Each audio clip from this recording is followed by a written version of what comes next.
Are you prepared to save a life?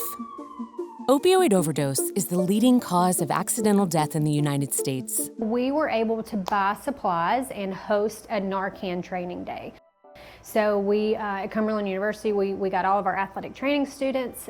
We even reached out. We have clinical preceptors, mainly all the athletic trainers at the local high school here in Wilson County and even like the greater Nashville area.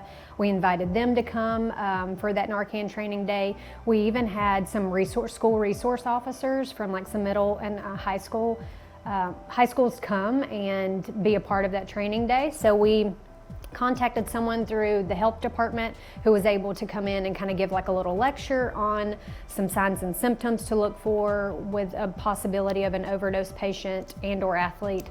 And we kind of went over like what to look for, signs and symptoms, and then we were able to buy Narcan trainers, and we had mannequins to be able to like do the hands-on skill process of administering Narcan in a case that they were ever having to act in an overdose crisis. Brain damage can occur after 4 minutes, and death can occur 4 to 6 minutes later. We required all of our athletic training students, so we had about like 20 athletic training students, and then we probably brought in 15 to 20 certified athletic trainers who are currently working in the Wilson and greater Nashville area, as well as school resource officers that would be able to administer this in case of a crisis. So we had a pretty good turnout for it to be like our first training day. It's very important because it's a very easy process. It's the Narcan training that we did is a nasal spray, so it's no injectables, it's nothing too super scary, but a lot of times these athletic directors or people in that realm, they come in contact with athletes who may have overdosed due to pain management. That's where a lot of these overdose crises come into play. Is it starts off as, oh, I'm just trying to manage my pain with opioids, but then it's a slippery slope. And so the good thing about this Narcan training day that we also kind of implemented was education. So we gave these educational tools of, hey, if you're ever with a patient or an athlete and they're wondering, oh, I don't want to take this medicine, it makes me feel funny, or I'm scared of the side effects. Well, let's look at some other avenues of pain management and ways we can treat your pain with maybe without going towards those opioids, or what's a proper channel to use those.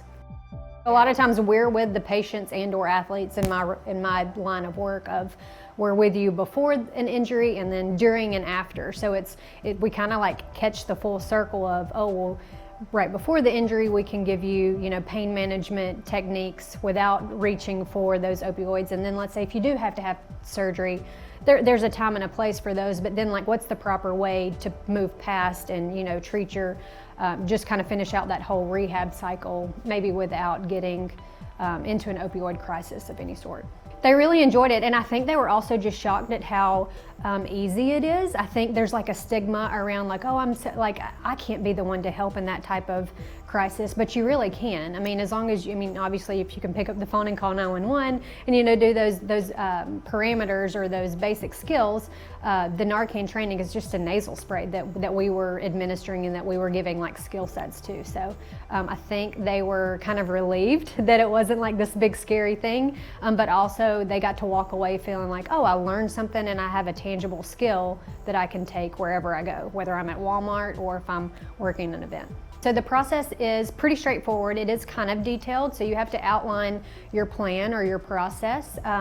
You have to kind of give what your expectations are and then how those results are measured. So like for us, we outlined the things that we needed to buy to put on this Narcan training. And then we took a roll when everyone came. We kind of got a head count. We got what part of the county they were from, whether it was Wilson County or greater Nashville. So we got them to write their zip code down just to kind of keep track of that, to see where we were spreading. And honestly, it kind of created like a ripple effect. So everyone that actually came that day, they then got to take it to their job setting, or for our students, their clinical sites all over Nashville and even beyond. And they can take that training to their preceptors and say, hey, this is a skill I learned. Let me walk you through it. It's easy, it's tangible for you to then pass on. So it was cool how it created a ripple effect. This type of crisis, this opioid crisis, it's completely preventable, right? And education actually saves lives. So if we can get on the front end and educate everyone of how to use it or how to properly act in that type of crisis, you can save a life.